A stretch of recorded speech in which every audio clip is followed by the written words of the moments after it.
was it for the squad that finished the game to come out with a win and build your confidence in them going into the playoffs? Yeah, no, I think those were very important minutes. We definitely wanted to win the game, but we still wanted to be smart and responsible in terms of some of our veterans and key players, and all of those players have been really valuable to us at different points throughout the season. They've gotten some minutes before, but there isn't anything that we can create in practice this week that's going to prepare them to play against Sylvia Fowles for real. To have to play against Nafisa Collier for real. And so, we hope that that'll go a long way, assuming we see Minnesota again, or even playing Seattle the other night. That we've gotten some reps against both of those teams in recent days, that our young players and our veterans can rely on, depending on who we match up with next Sunday.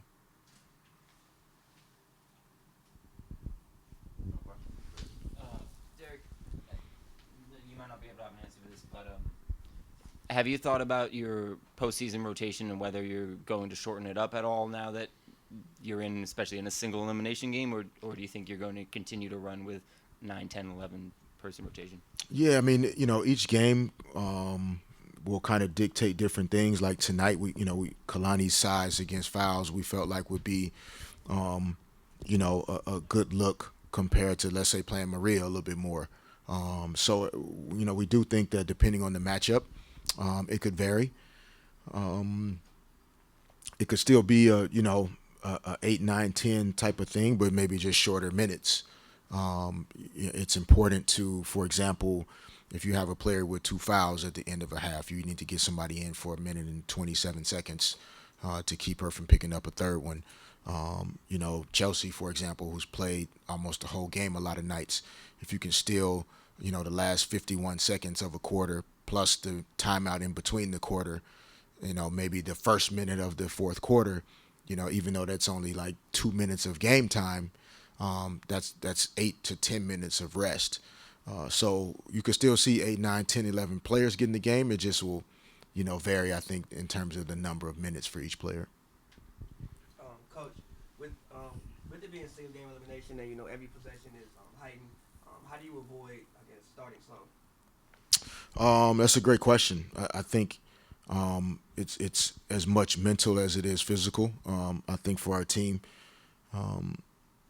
today's game, it took them a while to kind of get into, I think, mentally. And once they mentally got themselves into it, I think their bodies then started to respond to what they needed to do out there. A lot of our veterans have, they played a lot of basketball, in particular in the last few years. So it's a lot to ask of them, at this point in the season, to get excited about a game that we really didn't have to win. They're obviously thinking about, they don't want to get injured or have anything happen that would, take them out of the playoffs in any way or impact them. So, hopefully just the sense of urgency that comes with being in the postseason, being in the single elimination situation, the energy part of it is really the key, I think, at the beginning. There'll be nights where your shot isn't going in to start. But if like your energy, your intensity, your competitive spirit is there to start, then it can be 2-2 after 3 minutes. But you still can give yourself a chance. And when we're locked in that way, we get off to better starts. Derek, how's Elena's face doing? And and Yeah. also, not that importantly, but kind of importantly, talk about your dance at the end with Frenchie. That's very important. What do you mean? Yeah, no, AB took a pretty serious hit. So I think she'll need a few stitches. I'm not sure how many, but pretty significant laceration to like the upper lip. So, you know, thankfully we have some time, to allow that to kind of heal up, before she has to kind of put herself at risk again by, we know she's going to always, go for the ball, reaching for steals, getting in there and mixing it up. And that's what we love about her. It's just, it's been a difficult year for her with just seems like something, pops up every time, but try and tell people all the time that's what that's what makes grown people cry after they win championships in sports, because you remember all of those times where it just seemed like everything was going wrong, and every time you took a step, your shoulder hurt, or you got hit in the face, or bad call, or I didn't play as much, or whatever that is negative. And none of it makes sense until you're the last team standing, and then it all kind of makes sense, because that's when you feel that, oh, like I needed to experience all of those things so that I could stay tough mentally, in the biggest game of the season with 2 minutes to go. The dance part, not great. I would rate it pretty low, but no, I think sometimes we take things just way too seriously, and for myself, just personally and professionally, like I'm thoroughly enjoying this, and so I don't think I should have to hide that and be taken less seriously as a coach because I do a dance step or two, which is a customary thing following Sparks wins. And if our players are willing to do it, even though it makes them uncomfortable at times, then I have to be willing to do it as well. Although Marina got herself off the hook the last time, she just took off running. So we'll have to see if we can convince her the next time she's in that position. Now that I've done it, then she can't run away from it. Coach Rico Cabrera, Shelley Sports Scene. Coach, two things very quickly. You have to be very, very gratified on 14 consecutive home game wins. Yes. Let's talk about that as a milestone in your first year as a head coach. And then, of course, the more tangible energy source of the crowd building you momentum, giving you the send-off for the momentum. Can you couple those two together and For sure. talk about how that really has made a big, big difference in the season? Yeah, no, it's been huge. I think, the Sparks historically have a heavy kind of road record to start the season due to sharing the building with, Lakers, Clippers, Kings. So anytime those teams are making postseason runs, then, you have no dates in May and June to rely on. So you're always going to be on the road the first half of the season, and you just have to kind of hold it together, which our group was able to do. And then coming out of All-Star break with the heavy home schedule, we've been able to take advantage of it, and our crowd has played a huge role in it. In my experience, great teams are dominant at home. That's kind of where it starts. And then you kind of have to learn how to win out on the road against good professional teams. And I think we've been able to take care of that part this second half of the season in terms of being able to win at home and struggled on the road at times. And so, our crowd is one of the best, if not the best in the league when you think about how many other things there are to do in LA, but to go inside for a couple hours in the summer. And so, we're very appreciative of their energy, their support. I know our players are. And, that's another reason why, we need to, I think, be grateful and thankful for where we are as a team. Every team doesn't have this luxury of having 13,000 people showing up on a Sunday afternoon, when the sun is out. It's just not something everybody can say they have. And we can't take that for granted. We have to come out and play with the spirit and the fight of the city, the fight that our fans show for us. We have to make sure we give that back every night. Hey, Coach. Jason Taylor from TG Sports. A two-part question. How do you feel now that this first season is up? How do you feel about it personally? Where do you think the team is going heading into the playoffs? First part, I'm thankful for, being able to kind of, wrap up the first regular season as a coach of the Sparks and what we've, I think, been able to accomplish and achieve so far. A lot of uncertainty coming into our season to begin with, and then, there's 3 minutes into it, Candace goes down, and, we just have nonstop reasons why we shouldn't be, the third best team in this league record-wise. So, I'm excited about what we were able to do in this first year as we learned each other, learned a new way to play, a new system, tons of new personalities and egos and personalities in the locker room. When you talk about all of us in terms of our coaches and video coordinator, everybody was new. And then Alexis Jones was new, and Kalani Brown is new, and Marina Mabry's new, and Shanae Agumake is new, and TRP is new, and that's not easy. It's a lot of it's a lot of personalities to try and still mesh and be on the same page. So I'm really thankful for the type of group we have, that we've been able to still find some consistency through all the change. And then going into the postseason, I think in my experience, it's always hard for me to put a full, I think, assessment on the season until after it's complete. It's in this city, in my experience, if it's not until after it's over. Did you win a championship? Did you not? How did you look during the postseason? Who's the competition going forward? Where are your strengths and weaknesses? And so until it's wrapped up completely, I probably wouldn't be able to give it a full, grade or assessment. But if asking me today, I think collectively we've done a really great job of holding this thing together, and we're healthy at the right time. We're playing really good basketball, in particular here in LA, and I think we legitimately have a chance to contend for a championship, and that's all you can ask on a daily basis. Coach Chris Camello, Nightfall Media.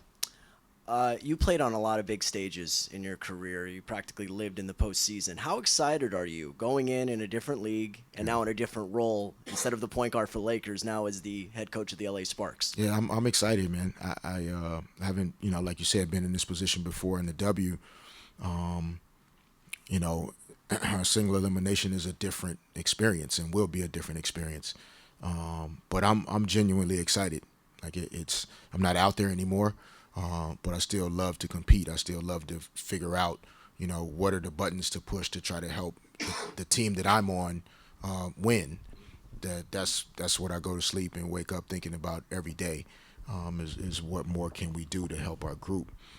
So I'm excited about this opportunity, and looking forward to the challenge of trying to win a game where you have to win it in order to advance. And my playing experience, in the playoffs is, even when the first round was 5 games, you had at least 3 chances to try and, win a game to keep the series going. And then all playoff series became 7 games at a certain point. So, the only time it's really single elimination mentality is when it's an elimination game for one team or the other. And then, as a coach, it'll be my first time in this position, and I'm looking forward to the challenge of it. Whatever emotions and anxiety and everything that is there next Sunday, it's all a part of the process. Megan Hines from the South Report. Can you just talk about how you guys kind of held the Lynx under 40% in field goals and under 30% in three-pointers? Let's talk about your defensive pressure that you had on them. Yeah, no, I think overall we, when you play against a team like Minnesota, they're physical, obviously, in the middle with Sylvia Fowles, and then they've played just kind of due to injuries and things that they've had to navigate, kind of a bigger lineup at times, with Augustus and Collier and Dantas and Fowles. And so it's a team that loves to attack in the interior and in the lane. And so even though at times they missed some open shots, they were mostly from the perimeter. And when you play against certain teams, you can't stop everything. And so you have to make some decisions on what is it that you're willing to give up in order to give yourself a chance to still win. And so I thought we did a decent job of forcing them to continue to shoot the ball from the perimeter, not let Odyssey Sims and Robinson get into the lane every possession, try to make Fowles work as hard as possible for everything that she gets in the middle, and that, perimeter, somewhat contested jump shots give us the best chance to win against certain teams. It worked for us today. But if we play Minnesota next week, it could be a different formula. Some of these shots that they missed today could start to go in, and we have to be able to adjust. Amanda Skurlock, LA Sentinel. How did you go about kind of understanding the playoff format for the WNBA? And how does that kind of, how did you take that kind of knowledge, like going forward into like this coming week, watching the first round, and how you're gonna kind of assess the team? Yeah, it took a while this year to really connect to. At one point, there was, I think, the semifinals. I was told, not necessarily by an expert or the league, but that was a 3-game series, and then the finals was a 5-game series. So it took a while for me to like look this information up myself and say, okay, let me be clear myself that semis are 5, finals are 5, first round, second round, single elimination. And so it became a really, I think, good motivating factor to try and move up the board as high as possible. To, if you can, try and get into the top 2 spots. But I think, at least having that first round by being in the top 4, securing an opportunity to play at home in order to advance in the single elimination format, that's all you can ask in a sense, considering the type of season that we've had with the ins and outs. And if you can't win one home game in order to get to the next game, well, you maybe didn't have as good of a chance as you thought to win it all anyway. So, 3 seed, single elimination, we're going to be in that position at some point. If we're fortunate enough to get past this second round, it'll be an elimination game, and we'll have to figure out, how to win. So, the 34 regular season games, how quickly it goes, the format in the postseason, those just all became things that, made me even more excited about having an opportunity to coach in the W, because you don't have time to always figure a lot of stuff out. You just have to adjust and adapt on the fly and push whatever button that works today and then worry about the rest tomorrow. And that's different than what my playing experience and coaching experience has been, but it's been fun so far. Coach John W. Davis with W Insider. Being that this is going to be your first game as a head coach in the playoffs, do you feel like you should go forward and just do what the team has been doing, or do you feel the need to add in a few more new wrinkles? You kind of mentioned and alluded that sometimes you like to kind of play it close to the vest during the regular season. Yeah, I mean, I think that we're always going to be capable of and will at times do different things in order to help us win, whether regular season or postseason in particular. I think, my thing with, I guess, quote unquote, keeping it close to the vest, or I think more clearly just keeping it really simple, has been a part of my philosophy that I've evolved into, because ultimately that's what it comes down to, is your ability to execute the most simple, basic things about playing good basketball. Good passing, good spacing, good shooting, defensively, being active, being physical, communication at a high level. So all of the things that you practice starting on May 5th, like, that's what you have to hang your hat on.